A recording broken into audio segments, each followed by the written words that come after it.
এর ergonomic shape. এসো সামলে নিব এক হয়ে। Monalisa sanitary napkin.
পুলিশ, র্যাব ও আনসারের পোশাকের রং ও নকশায় পরিবর্তন। এখন থেকে সীমান্তে সাউন্ড গ্রেনেড ও টিয়ার শেল ব্যবহার করতে পারবে বিজিবি।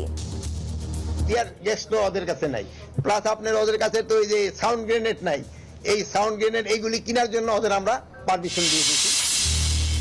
বাড়ি বাড়ি গিয়ে ভোটার তালিকা হালনাগাদ কার্যক্রমের উদ্বোধন। জুলাই অভ্যুত্থানের মাধ্যমে ভোটের অধিকার ফিরে এসেছে বললেন সিইসি। এসি তানজিল সহ 3 জন কারাগারে। আবু সাইদ সহ জুলাই হত্যাকাণ্ডের সব মামলার বিচারে আন্তর্জাতিক মান নিশ্চিত করতে চায় ট্রাইব্যুনাল। মেডিকেল ভর্তি পরীক্ষায় কোটা বাতিল ও ফলাফল পুনঃপ্রকাশের দাবিতে শহীদ মিনারের শিক্ষার্থীরা সরকারের কাছে জবাবদিহিতা দাবি। ডাভোসে শুরু হচ্ছে ওয়ার্ল্ড ইকোনমিক ফোরামের সম্মেলন। যোগ দিতে আজ সুইজারল্যান্ড যাচ্ছেন প্রধান উপদেষ্টা। 47তম মার্কিন প্রেসিডেন্ট হিসেবে আজ শপথ নেবেন ট্রাম্প। ওয়াশিংটনে বিজয় মিছিলে নানা প্রতিশ্রুতি, ইলন মাস্কের নতুন দায়িত্ব হস্তান্তর। এবং গ্লোবাল সুপার লিগের শিরোপা নিয়ে নিজ শহরে রংপুর রাইডার্স ট্রফি ট্যুর নিয়ে দিনভর নানা আয়োজনে ব্যস্ত দলটি।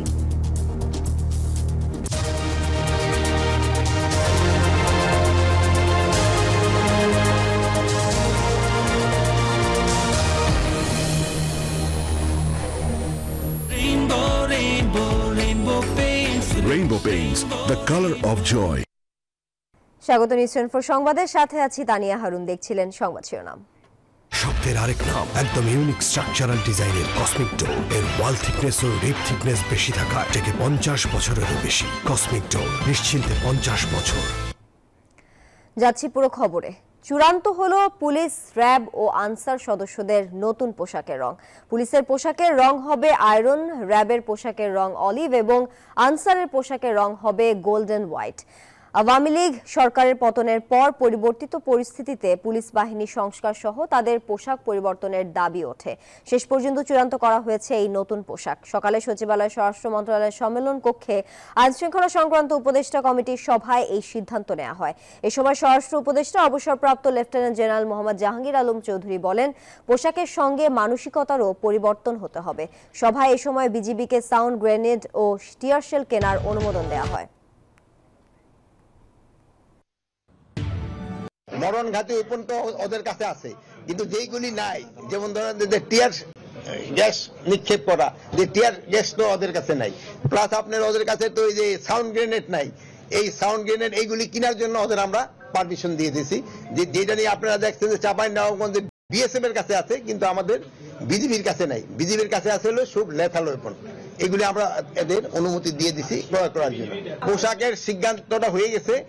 আমরা বিজিবির জন্য একটা ড্রেস দিয়েছি, সরি বিজিবি না, এই পুলিশের জন্য, র্যাবের জন্য এবং আনসারের জন্য 3টা সিলেক্ট করা হয়েছে। দর্শক, এই বিষয়ে আরো খবর জানাতে সচিবালয় থেকে সরাসরি যুক্ত হচ্ছেন সহকর্মী শাহনাজ ইয়াসমিন। ইয়াসমিন, পুলিশ, র্যাব ও আনসারের পোশাকের রং তো চূড়ান্ত হলো, আপনার কাছে জানতে চাই কবে থেকে কার্যকর হবে এটি, আর সীমান্তের বিষয় নিয়ে স্বরাষ্ট্র উপদেষ্টা আর কি বলেছেন?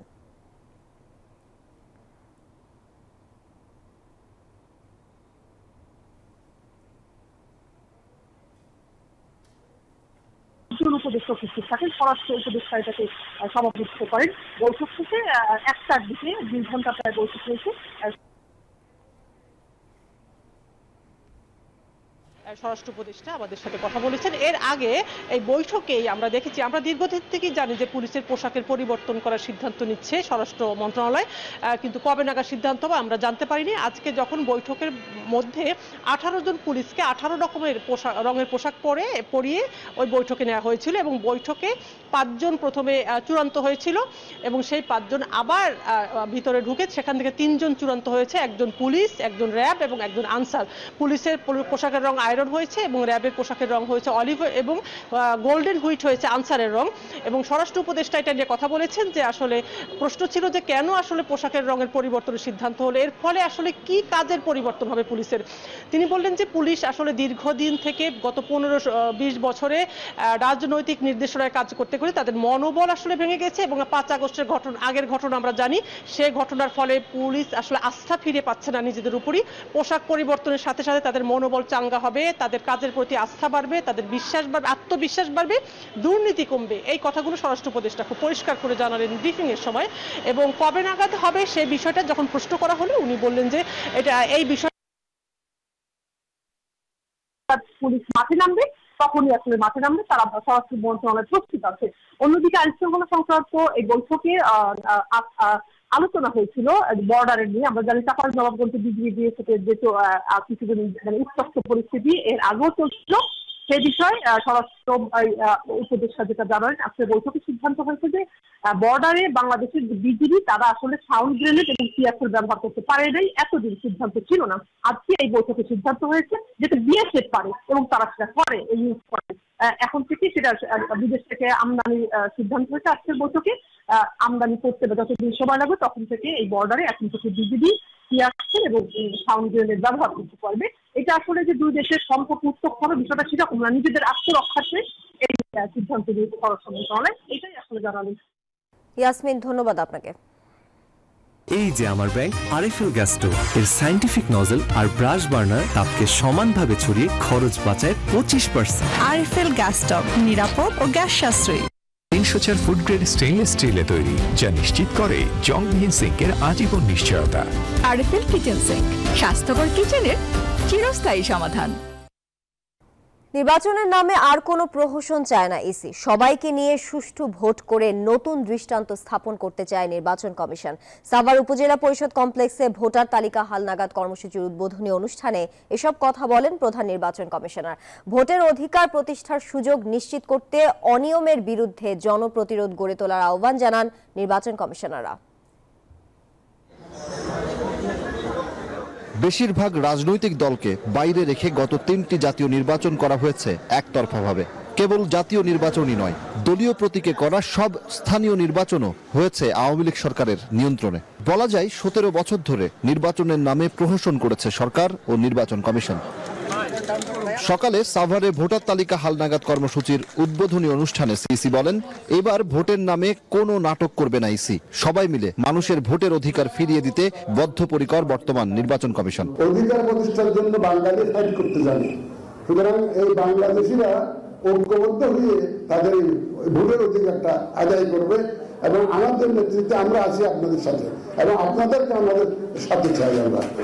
সিইসি ও নির্বাচন কমিশনারদের পাশাপাশি অংশ নেন প্রশাসনের বিভিন্ন পর্যায়ের কর্মকর্তারাও। নির্বাচন কমিশনাররা বলেন, এই কর্মযজ্ঞে সারা দেশে 65,000-এর বেশি কর্মী 6 মাস যাবত কাজ করবেন। নির্ভুল ভোটার তালিকা তৈরিতে বাড়ি বাড়ি গিয়ে তথ্য যাচাই করা হবে। যাদেরকে আমি ভোটের ব্যবস্থা করে দিতে চাই, সুতরাং এটা আমাদের একার পক্ষে এটা সম্ভব না।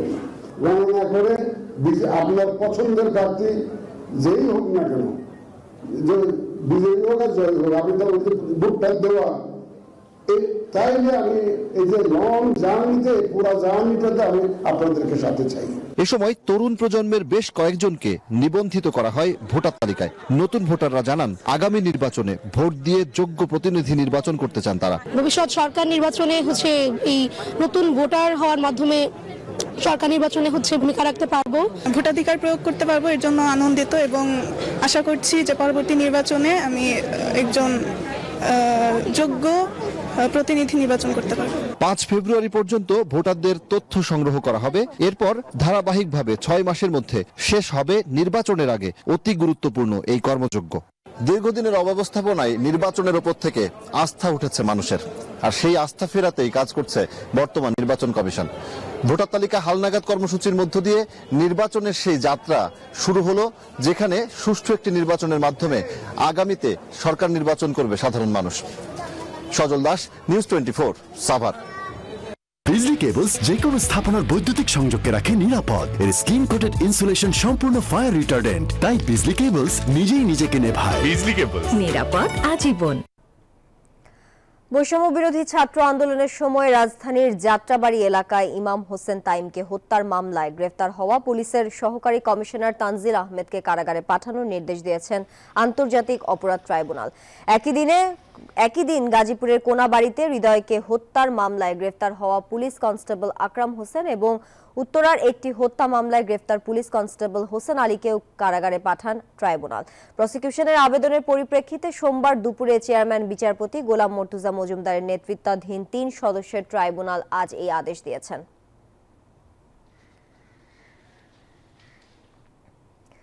জুলাই ছাত্র আন্দোলনে আবু সাইদ সহ সকল হত্যা মামলার বিচারে আন্তর্জাতিক মানদণ্ড নিশ্চিত করতে চায় ট্রাইব্যুনাল, এমনটি জানিয়েছেন সংস্থাটির প্রসিকিউটর ব্যারিস্টার SM মইনুল করিম।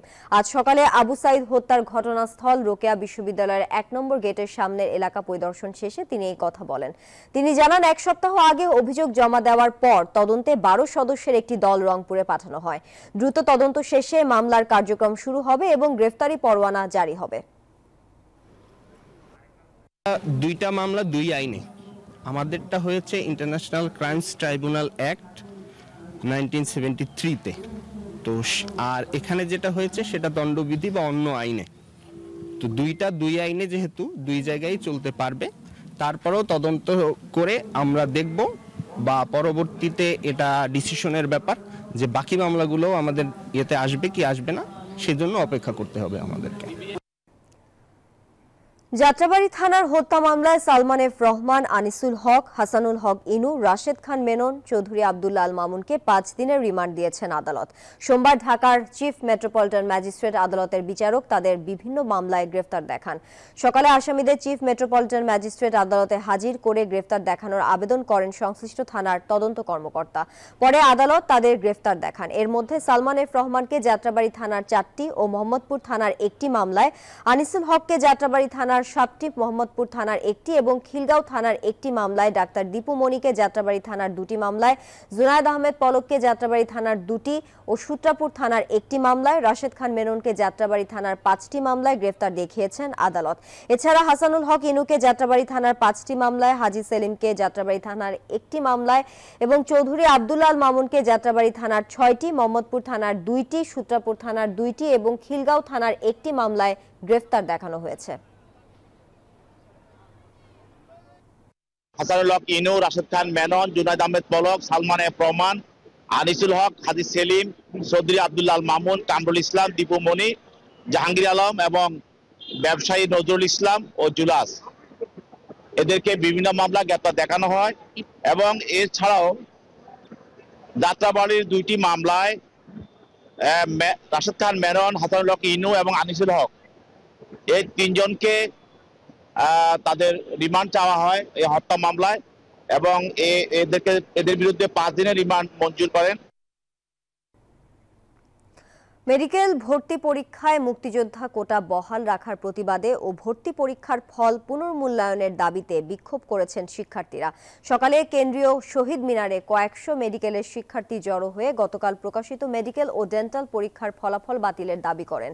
এ সময় ভর্তি পরীক্ষা ও চাকুরির সকল পরীক্ষা থেকে অযৌক্তিক কোটা চিরতরে বাতিলের দাবি জানান। একই দাবিতে সারা দেশের প্রতিবাদ কর্মসূচি অনুষ্ঠিত হয়। শিক্ষার্থীদের অভিযোগ, কোটা সংস্কারের জন্য এত প্রাণ গেল, অথচ সেই কোটা আবার ফিরে এসেছে। এর জবাব বর্তমান সরকারকে দিতে হবে বলেও এই সময় হুঁশিয়ারি দেন তারা। দেশের সরকারি বেসরকারি মেডিকেল কলেজের 2024-25 শিক্ষাবর্ষের ভর্তি পরীক্ষার ফল রোববার বিকেলে প্রকাশ করা হয়, যাতে মুক্তিযোদ্ধার সন্তানদের জন্য 5%, পাহাড়ি জনগোষ্ঠীর জন্য 2% ও ক্ষুদ্র নৃগোষ্ঠীর জন্য 1% কোটা সংরক্ষিত ছিল। এই মেডিকেল ভর্তি পরীক্ষার ফলাফল যেটা গতকাল প্রকাশিত হয়েছে, এটা আজকের মধ্যে বাতিল করে পুনর্প্রকাশ করতে হবে। সুইজারল্যান্ডের ডাভোসে আজ শুরু হচ্ছে বিশ্ব অর্থনৈতিক ফোরামের বার্ষিক সম্মেলন। এতে যোগ দিতে আজ ঢাকা ছাড়বেন প্রধান উপদেষ্টা ডক্টর মোহাম্মদ ইউনূস। সফরে বিশ্ব নেতাদের সাথে বৈঠকের পাশাপাশি দেশে বিনিয়োগ টানতে বাংলাদেশ সংলাপে যোগ দেবেন প্রধান উপদেষ্টা। রোববার ফরেন সার্ভিস একাডেমিতে ব্রিফিংয়ে এসব তথ্য জানান প্রধান উপদেষ্টার উপপ্রেস সচিব। তীব্র শীত ও তুষার উপেক্ষা 20 জানুয়ারি থেকে 24 জানুয়ারি পর্যন্ত সুইস পর্বতমালা রিসোর্টে একত্রিত হবেন ব্যবসায়ী ও রাজনৈতিক নেতারা। দাভোসে বিশ্ব অর্থনৈতিক ফোরামে স্বাগত জানাতে প্রস্তুত। সম্মেলনে যোগ দিতে 4 দিনের সফরে সোমবার সুইজারল্যান্ড যাচ্ছেন প্রধান উপদেষ্টা ডক্টর মোহাম্মদ ইউনূস। এই সফরে বিদেশি বিনিয়োগ বৃদ্ধি ও বিনিয়োগকারীদের আস্থা ফেরানোর চেষ্টা করবেন তিনি। ফোরামে এবার প্রথমবারের মতো বাংলাদেশ নিয়ে সংলাপ হবে।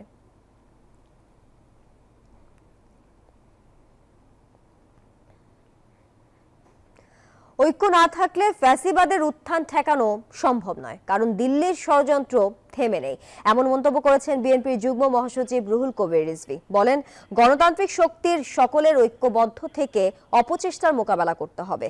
জিয়াউর রহমানের 89তম জন্মবার্ষিকী উপলক্ষে জিয়াউর রহমান ফাউন্ডেশনের গাছের চারা রোপণ কর্মসূচিতে অংশ নিয়ে তিনি এই মন্তব্য করেন। তিনি বলেন, যারা ফ্যাসিবাদ কায়েম করেছিল তাদের যেন উত্থান না ঘটে। এ সময় তিনি আরো বলেন, একসময় ঢাকা বিশ্ববিদ্যালয়ের ফ্যাসিস্টের তৈরি পরিবেশ ছিল, তাই ক্যাম্পাসে সকল দল মতের সহাবস্থান থাকা উচিত।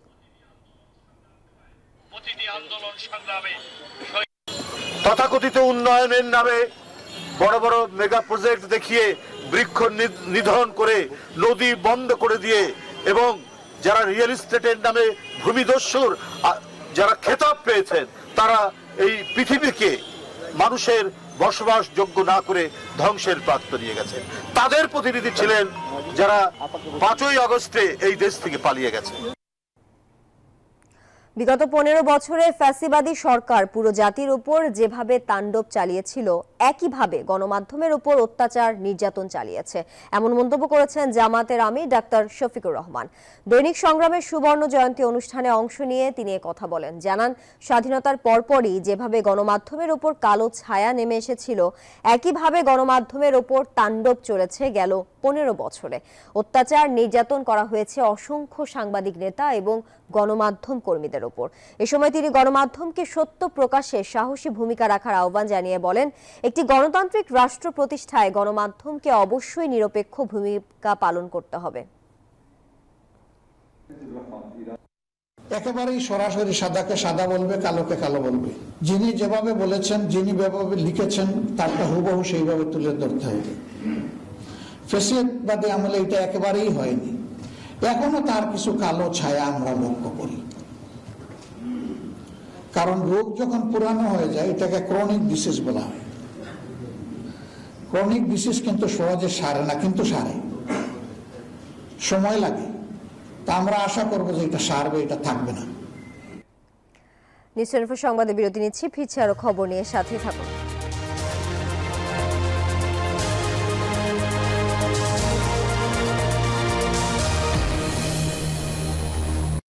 নুডলস খান নাই? তাহলে তো নুডলসই খান নাই। নুডলস খান নাই তো নুডলসই খান নাই।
read.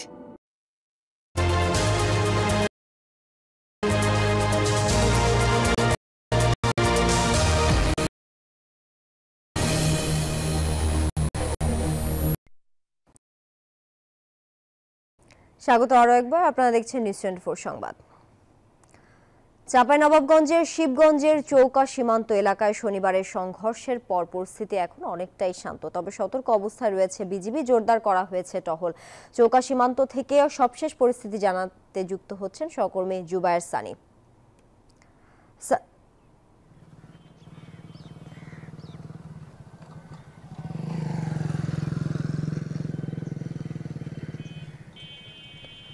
ধন্যবাদ তানিয়া। আমি এখন চৌকা সীমান্তের কাছাকাছি রয়েছি। কিছুক্ষণ আগেও আমি একদম সীমান্তের পিলারের কয়েকশো গজ দূরে ছিলাম। সেখানে যেটি দেখেছি যে বাংলাদেশের বিজিবি সদস্যরা টহল দিচ্ছেন এবং অপরদিকে সীমান্তের ঠিক ওপারে বিএসএফ এর সদস্যরাও তারাও কিন্তু সতর্ক অবস্থায় টহল দিচ্ছে।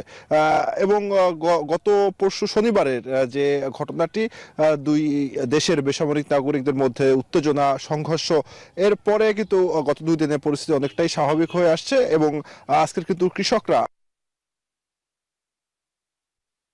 দেওয়া হচ্ছে না। অনেক উৎসুক মানুষই যাচ্ছেন, কিন্তু তাদেরকে আসলে সীমান্তের কাছাকাছি যেতে দেওয়া হচ্ছে না। যেটি বিজিবি যেটি বলছে যে তারা সাধারণ মানুষের সঙ্গে কথা বলেছেন এবং গতকাল 59 ব্যাটালিয়নের সিও আমাদেরকে বলেছিলেন যে তারা সাধারণ মানুষের সাথে কথা বলে যে তাদেরকে বোঝানোর চেষ্টা করছে যেন সীমান্ত এলাকায় আসলে কোনো ধরনের জনসমাগম না করা হয় এবং কোনো ধরনের উত্তেজক পরিস্থিতি তৈরি করা না হয়। তো এখন পর্যন্ত যে বিষয় যে সীমান্তে কিন্তু বিজেপি আমরা দেখেছি যে কোনো সময় তুলনায় এখন টহল জোরদার করা হয়েছে, সদস্যের সংখ্যা বাড়ানো হয়েছে এবং সীমান্ত পরিস্থিতি এখন অনেকটাই শান্ত বলে আমাদের কাছে মনে হয়েছে এবং বিজেপি পক্ষ থেকেও বলা হচ্ছে সীমান্ত পরিস্থিতি এখন অনেকটাই শান্ত। তো এই ছিল আমার কাছে সর্বশেষ তথ্য। জুবায়ের, আপনাকে ধন্যবাদ যুক্ত থাকার জন্য। আমি এই চেয়ারে বসবো না। বাচ্চু ভাই, এই চেয়ারকে ভয় পেও না। ডেন্টিস্টের পরামর্শ নাও নতুন কোলগেট অ্যাক্টিভ সোল, যা দাঁতের সমস্যা শুরু হওয়া মাত্রই থামিয়ে দেয়। না থাকবে ব্যথা, না থাকবে ভয়। রাত হলে অন্ধকারে ডুবে যায় পর্যটনের নগরী কক্সবাজার। চুরি, ছিনতাই, ডাকাতি, অপহরণ নিত্যদিনের ঘটনা। প্রলোভনের টোপে পড়ে সর্বস্ব হারাচ্ছেন অনেকেই।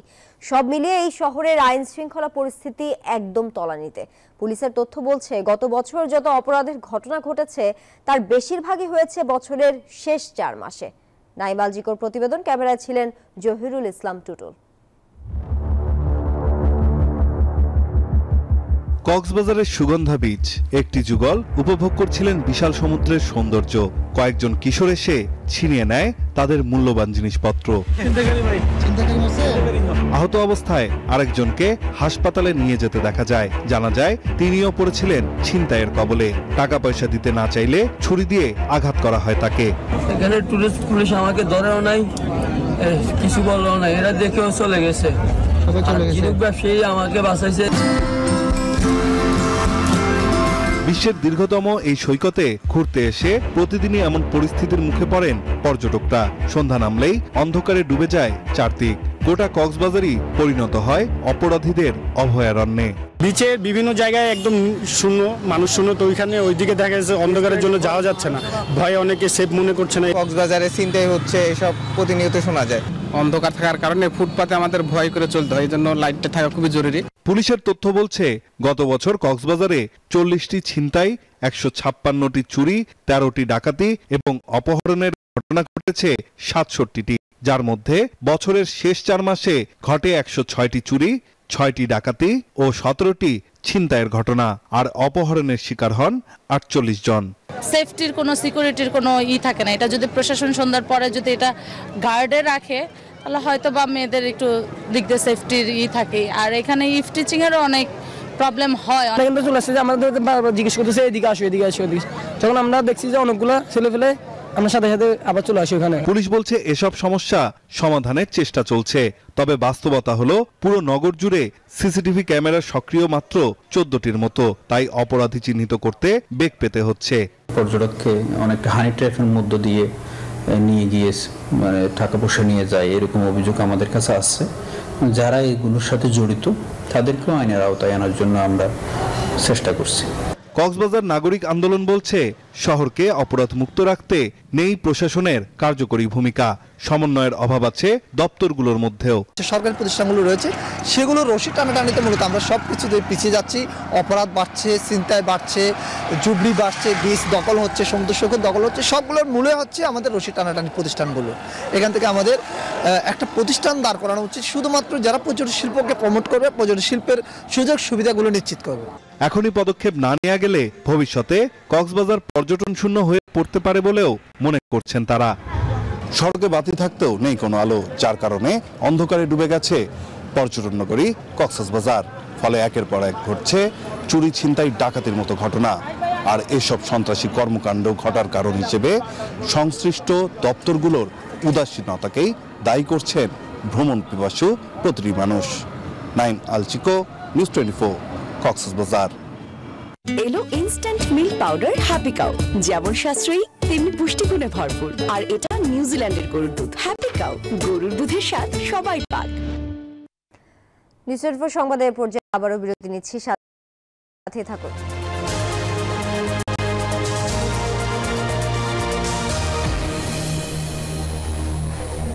নুডলস খান নাই?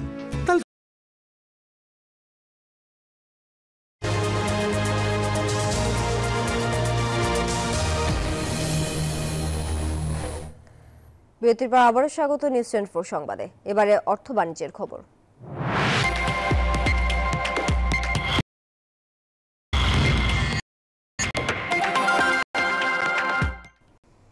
করোনা মহামারীর সময় থেকেই ভারতের বাজারে গাড়ি বিক্রির গতি কমে গেছে। গেল বছরে পেট্রোল চালিত গাড়ির চেয়ে বৈদ্যুতিক গাড়ি বিক্রির প্রবৃদ্ধি নজরে এসেছে।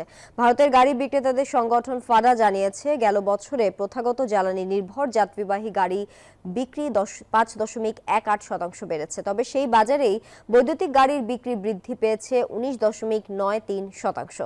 2023 সালে ভারতে প্রায় 83,000 4 চাকার বৈদ্যুতিক গাড়ি বিক্রি হয়েছিল। গত বছর হয়েছে 99,000-এর বেশি। এবার আন্তর্জাতিক প্রসঙ্গ। যুক্তরাষ্ট্রের 47তম প্রেসিডেন্ট হিসেবে আজ শপথ নেবেন ডোনাল্ড ট্রাম্প। শপথ গ্রহণের আগে ওয়াশিংটনে প্রচারের ধাঁচে বিজয় মিছিল করেছেন নবনির্বাচিত প্রেসিডেন্ট, যেখানে ভাষণে মার্কিনীদের দিয়েছেন নানা প্রতিশ্রুতি। যুক্তরাষ্ট্রের টিকটক অ্যাপকে সচল রাখার দায়িত্ব কাঁধে নিয়েছেন তিনি। এদিকে ধনকুবের ইলন মাস্ককেও দিয়েছেন নতুন দায়িত্ব। রোববার মার্কিন স্থানীয় সময় বিকেল 3টায় ওয়াশিংটনে অনুষ্ঠিত হয় মেক আমেরিকা গ্রেট এগেইন নামের বিজয় মিছিল, যেখানে 2021 সালের 6 জানুয়ারি ক্যাপিটল হিলে নিজ সমর্থকদের দাঙ্গার ঘটনার পর প্রথম গুরুত্বপূর্ণ বক্তব্য রাখেন ডোনাল্ড ট্রাম্প। নবনির্বাচিত মার্কিন প্রেসিডেন্ট বলেন, শপথ গ্রহণের দিনই অনেক নির্বাহী আদেশে স্বাক্ষর করবেন তিনি, যা অত্যন্ত খুশি করবে মার্কিনীদের। মার্কিনীদের দীর্ঘ 4 বছরের পতনের পর্দা সরে যাবে। মার্কিন শক্তি, সমৃদ্ধি, মর্যাদা এবং গর্বের এক নতুন দিন শুরু করব আমরা। ট্রাম্প আরো বলেন, মার্কিন শহরগুলিতে আইন শৃঙ্খলা ফিরিয়ে আনবেন তিনি, স্কুলগুলোতে ফিরিয়ে আনবেন দেশপ্রেম, সরকার থেকে সরিয়ে ফেলবেন উগ্র বামপন্থী নীতি। যুক্তরাষ্ট্রকে আবার মহান করে তুলব আমরা।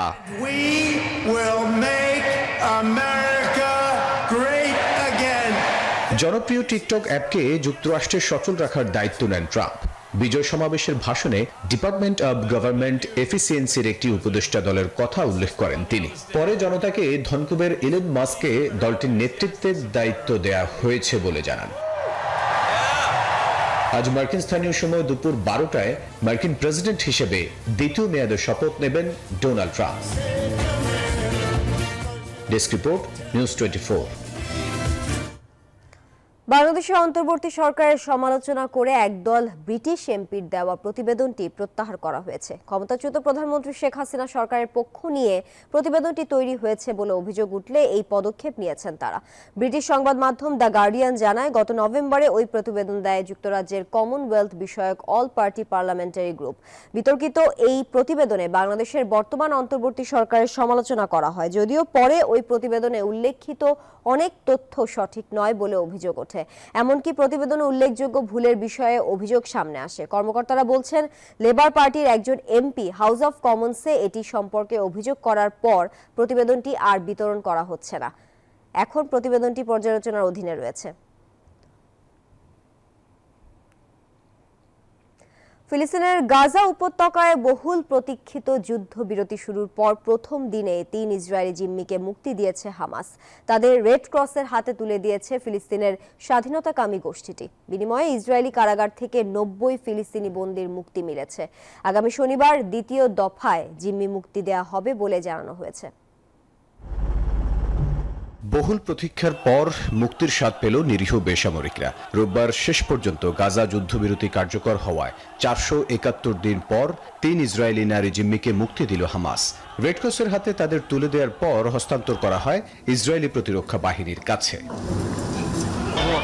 চুক্তি অনুযায়ী ওই ৩ জিম্মির বিনিময়ে পশ্চিম তীর এবং জেরুজালেমের কারাগার থেকে ২১ জন কিশোর এবং ৬৯ নারীকে মুক্তি দেয় ইসরায়েল। তাদের আগমনে রামাল্লায় বয়ে যায় খুশির বন্যা। সেসব বন্দীদের অপেক্ষায় ছিলেন আরও হাজার হাজার ফিলিস্তিনি। এদিকে বিবৃতিতে হামাস জানিয়েছে, আগামী শনিবার দ্বিতীয় দফায় ইসরায়েলি জিম্মি মুক্তি দেয়া হবে। তখন ফের ছাড়া পাবেন ইসরায়েলের কারাগারে থাকা ফিলিস্তিনি বন্দীরা। তবে যুদ্ধবিরতি শুরু হলেও আগামী কয়েকটা সপ্তাহ কঠিন হতে চলেছে, এমনটাই বলছেন বিশ্লেষকরা। ১৫ মাসের যুদ্ধের পর গাজা পুনরুদ্ধারে সাহায্য করতে প্রচুর কাজ করতে হবে বলে জানিয়েছে জাতিসংঘ। রাস্তাঘাট পরিষ্কার করতে হবে, আশ্রয় কেন্দ্র স্থাপন করতে হবে এবং প্রচুর যোগান সরবরাহ করতে হবে। ফিলিস্তিনি এবং সাহায্য সংস্থাগুলিকে গাজার দক্ষিণ থেকে উত্তরে ফিরে আসা হাজারো মানুষের জন্য প্রস্তুতি নিতে হবে। দখলদার ইসরায়েলের ভয়াবহ আগ্রাসনে গাজায় ৪৭,০০০-এরও বেশি ফিলিস্তিনির প্রাণহানি হয়েছে। বাস্তুচ্যুত হয়েছে ২৩ লাখ মানুষ। Desk report, news 24। সংবাদে আবারও বিরতি নিচ্ছি, সাথে থাকুন।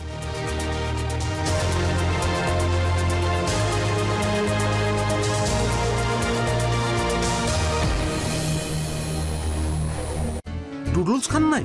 তাহলে তো নুডলসই খান নাই।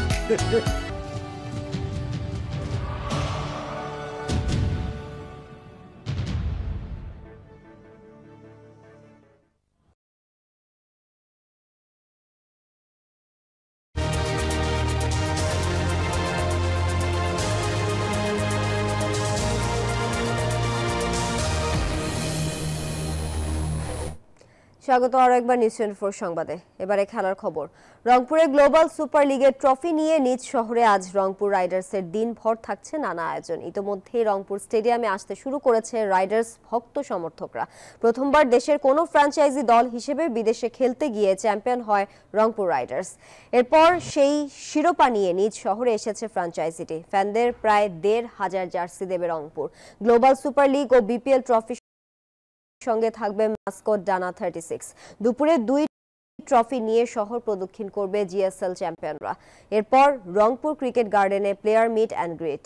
ট্রফির সাথে ছবি তোলার সুযোগ থাকবে সাধারণ ক্রিকেট প্রেমীদের। বিকালে দেশ বরেণ্য ব্যান্ড অ্যাভয়েড রাফারও কনসার্ট রেখেছে আয়োজকরা।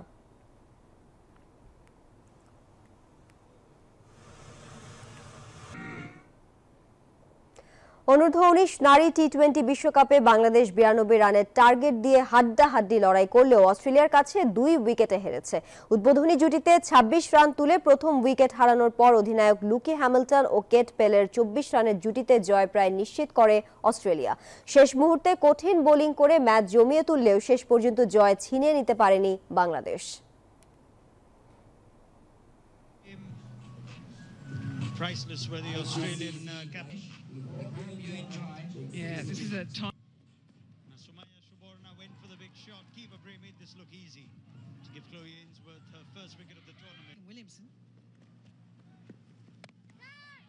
And again, Briscoe makes no mistake. Sadia into her batting. Oh, big shots. There is a fielder in the deep. Who is just missing. They want to take it float. Australia into their position.